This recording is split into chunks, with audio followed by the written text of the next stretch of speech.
ആദ്യമേ 7 സഭകളെയാണ് കാണിക്കുന്നത്. ഇത് 7 എന്ന ഈ സഭകളുടെ നമ്പർ കാണിക്കുന്നത് തന്നെ ഇത് യഹൂദരുടെ സഭകളാണ് എന്ന് കാണിക്കാൻ വേണ്ടിയാണ്.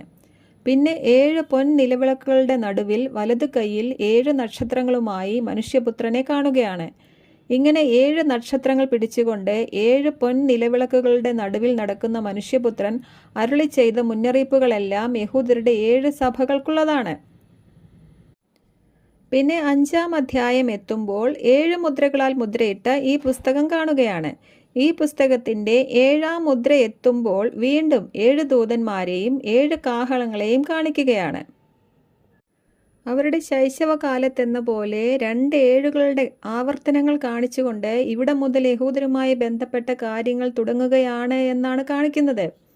ഈ വെളിപ്പാട് പുസ്തകത്തിൽ 6-ാം അധ്യായത്തിലെ 6 മുദ്രകളുടെ സമയത്തു മാത്രമേ 7 എന്ന നമ്പർ